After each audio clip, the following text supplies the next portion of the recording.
All they had was conjecture and statements and what people said they heard from the boys that sounded incriminating. Bill Proctor spent decades working as an investigative reporter.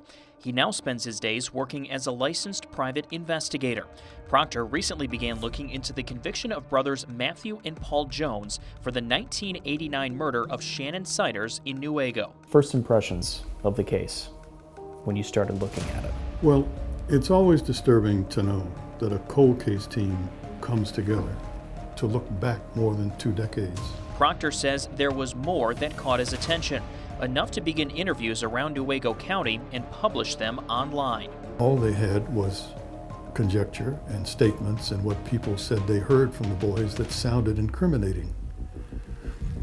The first thing you think about when you hear, well, somebody said X, Y, or Z, is context. In 1993, Matthew went to the Michigan State Police Post with the MSP investigator in the building with the polygraph operator, answered 3 very specific questions, and passed the polygraph.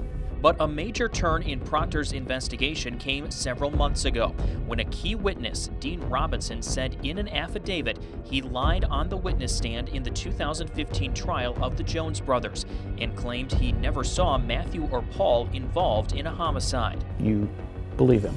I absolutely believe him, because there was no benefit in what information he gave to me, the document he signed for him.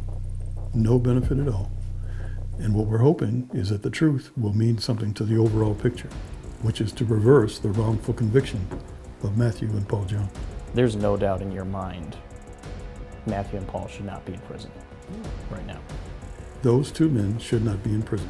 Proctor hopes now the affidavit is enough to get the case back in front of a judge. Do you think a judge is going to rule in your favor? That either Matthew and Paul need a new trial or we're going to toss this conviction entirely? I would hope that based on this and other elements that we have in our custody, that we've determined, I think there's enough to drive the decision for a new trial. Do you think it's enough to overturn a conviction? The conviction would be overturned if we get to a new trial. The new trial would end with a different result? I don't think there's any doubt. Until that happens, Proctor will keep digging. Innocent people should not be in prison, and they most certainly should not die in prison before they get a chance to tell the world that they're innocent.